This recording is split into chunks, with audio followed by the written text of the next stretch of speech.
ഓം നമോ നാരായണായ. എല്ലാവർക്കും നമസ്കാരം. ഇന്ന് നാരായണീയം ദശകം 32 മത്സ്യാവതാരത്തിലെ ആദ്യത്തെ 5 ശ്ലോകങ്ങൾ കേൾക്കാം.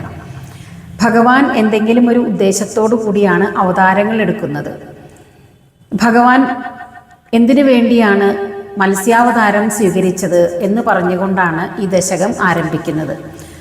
ഭഗവാൻ എന്തിനു വേണ്ടി മത്സ്യാവതാരം സ്വീകരിച്ചു എന്ന് വിവരിക്കുന്നതാണ് ഒന്നാമത്തെ ശ്ലോകം.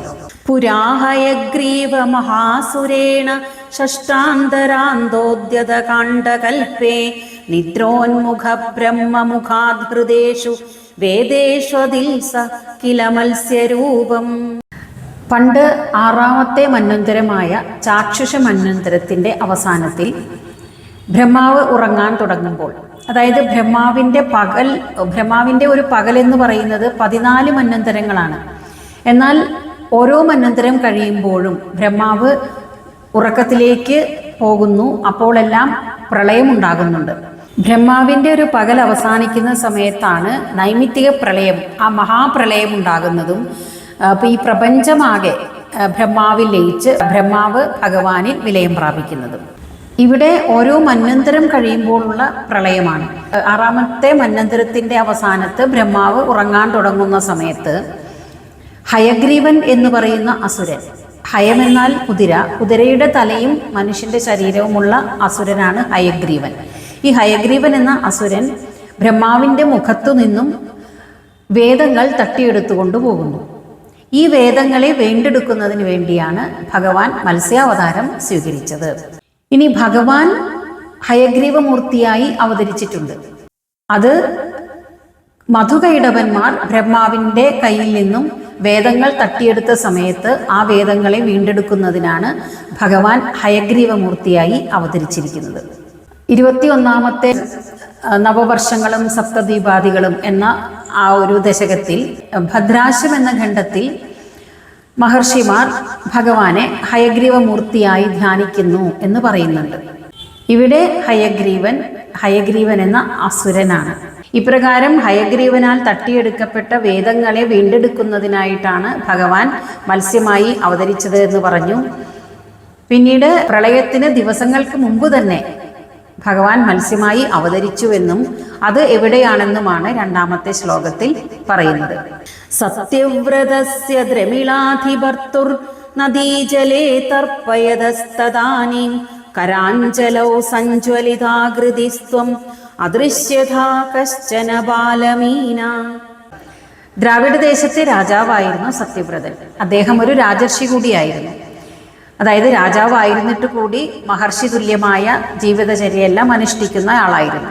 ഒരു ദിവസം സത്യവ്രതൻ നദീജലത്തിൽ സന്ധ്യാതർപ്പണം ചെയ്യുന്നതിനായി ആ നദീജലം കൈക്കുടന്നയിലെടുത്തപ്പോൾ അതിൽ മിന്നിത്തിളങ്ങുന്ന ആകൃതിയോട് കൂടിയ വളരെ ഭംഗിയുള്ള ഒരു കുഞ്ഞു മത്സ്യമായിട്ടാണ് ഭഗവാൻ കാണപ്പെട്ടത്. ഭംഗിയുള്ള കുഞ്ഞു മത്സ്യത്തെ സത്യവ്രതൻ നോക്കി നിന്നു.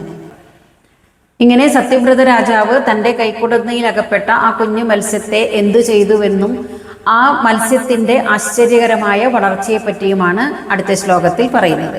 ക്ഷിപ്തം ജലേ ത്വാം ചകിതം വിലോക്യ നിന്നേംബുപാത്രേണ മുനി സ്വഗേഹം സ്വൽപൈരഹോഭി കലശീം ച കൂപം വാപീം സരശ്ചാനശിഷേ വിഭൂത്വം.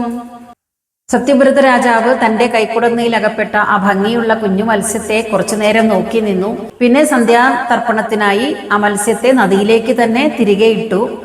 കാരണം സത്യവ്രത രാജാവിന് അത് ഭഗവാനാണെന്ന് മനസ്സിലായില്ല. എന്നാൽ മേൽപ്പത്തൂരിന് അത് ഭഗവാനാണെന്ന് അറിയാം. അതുകൊണ്ട് മേൽപ്പത്തൂർ പറയാണ്, അല്ലയോ ഭഗവാനെ, ആ രാജാവ് അങ്ങയെ തിരികെ വെള്ളത്തിലേക്ക് ഇട്ടപ്പോൾ അങ്ങ് വല്ലാതെ ഭയന്നുപോയി. ഭഗവാന്റെ ഉദ്ദേശം നടക്കണമെങ്കിൽ സത്യവ്രത രാജാവ് ആ മത്സ്യത്തെ എടുത്ത് ആശ്രമത്തിലേക്ക് കൂട്ടിക്കൊണ്ടു പോകണം. അതുകൊണ്ട് ഭയചകിതനായ ആ മത്സ്യം രാജാവിനോട് പറഞ്ഞു, അല്ലയോ രാജാവേ, എന്നെ ഈ നദിയിൽ ഉപേക്ഷിക്കരുതേ, വലിയ മത്സ്യങ്ങളെല്ലാം തന്നെ തിന്നുകളയും എന്ന് കേട്ടപ്പോൾ സത്യവ്രത രാജാവ് ആ മത്സ്യത്തെ തൻ്റെ കമണ്ഡലുവിലാക്കി ആശ്രമത്തിലേക്ക് കൂട്ടിക്കൊണ്ടുപോയി. ആശ്രമത്തിലെത്തി കുറച്ചു ദിവസം കഴിഞ്ഞപ്പോൾ തൻ്റെ കമണ്ഡലുവിൽ ആ മത്സ്യം വളർന്ന് അതിൽ ഒതുങ്ങുന്നില്ല എന്ന് കണ്ടപ്പോൾ രാജാവ് ആ മത്സ്യത്തെ ഒരു കുടത്തിലേക്ക് മാറ്റി. ദിവസങ്ങൾ കഴിഞ്ഞപ്പോൾ ആ കുടത്തിലും നിറഞ്ഞ് കുടത്തിലും ഒതുങ്ങാതെ വന്നപ്പോൾ രാജാവ് കിണറ്റിലേക്ക് മാറ്റി. മത്സ്യം വളർന്ന് കിണറും നിറഞ്ഞു നിന്നപ്പോൾ രാജാവ് മത്സ്യത്തെ ഒരു കുളത്തിലേക്ക് നിക്ഷേപിച്ചു.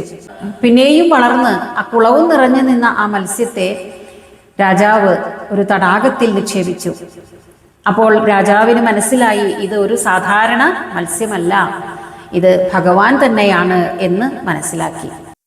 അങ്ങനെ എല്ലാറ്റിലും നിറഞ്ഞു നിന്ന ഭഗവാന്റെ ആ മത്സ്യരൂപത്തെ ഭഗവാന്റെ ആജ്ഞയാൽ സത്യവ്രത രാജാവ് സമുദ്രത്തിലേക്ക് നയിക്കുന്നു. അതാണ് 4-ാമത്തെ ശ്ലോകത്തിൽ വിവരിക്കുന്നത്. യോഗപ്രഭാവാത് ഭവദാജ്ഞയൈവ നീതസ്തദസ്ത്വം മുനിനാ പയോധിം പൃഷ്ടോ മുനാ കൽപ്പതിദൃക്ഷുമേനം സപ്താഹമാസ്വേദി വദന്നയാസി. തന്റെ കൈക്കുടന്നയിൽ അകപ്പെട്ട ആ കുഞ്ഞു മത്സ്യം വളർന്നു വളർന്ന് കുടവും കിണറും കുളവും തടാകവും നിറഞ്ഞു നിന്നപ്പോൾ സത്യവ്രത രാജാവിന് അത്ഭുതമായി. ഇതൊരു സാധാരണ മത്സ്യമല്ലെന്നും ഇത് ഭഗവാൻ തന്നെയാണെന്നും രാജാവിന് മനസ്സിലായി. അങ്ങനെ ഇത് ഭഗവാനാണെന്ന് മനസ്സിലാക്കിയ ആ രാജാവിനോട് ഭഗവാൻ തന്നെ ആജ്ഞാപിക്കുകയാണ് തന്നെ സമുദ്രത്തിലേക്ക് കൊണ്ടുപോയി നിക്ഷേപിക്കൂ എന്ന്. അങ്ങനെ ഭഗവാന്റെ ആജ്ഞയാൽ തൻ്റെ യോഗശക്തി കൊണ്ട് സത്യവ്രത രാജാവ് ആ മത്സ്യമൂർത്തിയെ സമുദ്രത്തിൽ നിക്ഷേപിക്കുന്നു. അങ്ങനെ അവിടെ വെച്ച് സത്യവ്രത രാജാവ് ഭഗവാനോട് തനിക്ക് പ്രളയം കാണാൻ ആഗ്രഹമുണ്ട് എന്ന് അഭ്യർത്ഥിക്കുകയാണ്.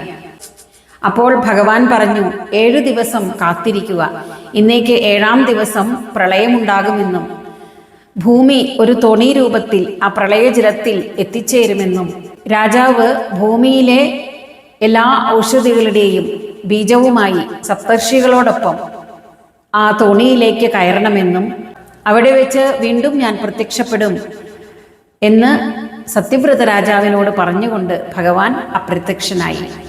ഇപ്രകാരം ഭഗവാൻ പറഞ്ഞതനുസരിച്ച് 7-ാം നാൾ പ്രളയമുണ്ടാകുന്നു. ഈ പ്രളയജലത്തിൽ അകപ്പെട്ടു പോയ സത്യവ്രത രാജാവ് ഭഗവാനെ ശരണം പ്രാപിക്കുന്നു. അതാണ് 5-ാമത്തെ ശ്ലോകത്തിൽ വിവരിച്ചിരിക്കുന്നത്.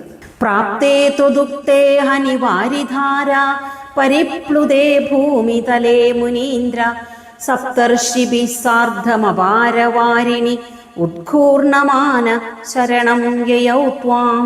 ഇങ്ങനെ ഭഗവാൻ പറഞ്ഞതനുസരിച്ച് 7-ാം നാൾ ആ ദിവസം വന്നപ്പോൾ പ്രളയമുണ്ടായി.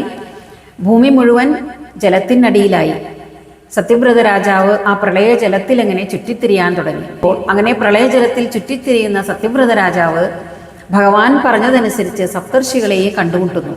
അങ്ങനെ ഭഗവാന് മാത്രമേ എന്തെങ്കിലും ചെയ്യാൻ സാധിക്കുകയുള്ളൂ എന്ന് മനസ്സിലാക്കിയ സപ്തർഷികളും സത്യവ്രത രാജാവും ഭഗവാനെ തന്നെ ശരണം പ്രാപിക്കുന്നു.